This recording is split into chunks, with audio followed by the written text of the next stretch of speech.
Matulog ka at huwag pipigilan ng antok. Kasi baka mamaya, magaya ka sa mga presong hindi pinatulog kapalit ng kalayaan.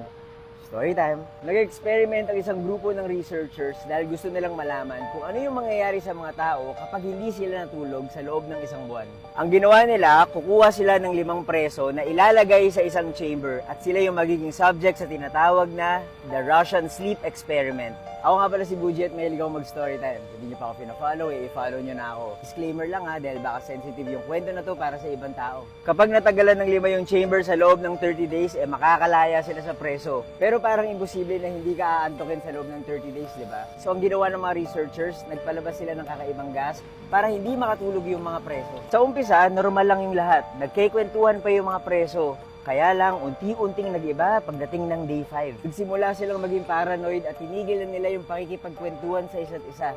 Pero, bumubulong sila ng mga salitang walang nakakaintindi kung ano ang ibig sabihin. At nung pang-9 na araw, merong isang preso na bigla na lang sumigaw ng malakas. Tuloy-tuloy hanggang sa mabasag yung vocal cords niya. Kinabukasan, kinamusta ng mga researchers yung mga preso. At dito, kinilabutan sila sa mga sinabi ng mga preso. Ayaw na naming lumaya. Gamit yung mga dumi nila, yung mga jebs, unti-unti tinakpan ng mga preso yung mga bintana kung saan nanonood yung mga researchers. Noong day 15, hininto na ng mga researchers yung pagbibigay ng gas na pampagising sa mga preso.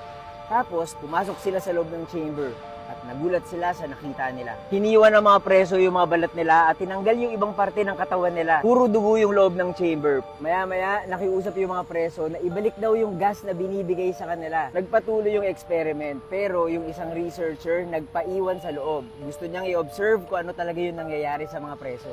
Unti-unting namatay yung mga preso hanggang sa isa na lang yung natira. Tapos, biglang tinanong ng researcher yung nag-iisang survivor kung sino ba talaga siya. At ang sabi ng preso, ako ang demonyo at masamang parte ng utak mo. Nabubuhay akong kasama ka kapag natutulog ka. Ang Russian Sleep Experiment ay isang urban legend, pero nakakatakot kasi what if merong ganong klase ng preso na nasa loob ng pag-iisip ng isang tao?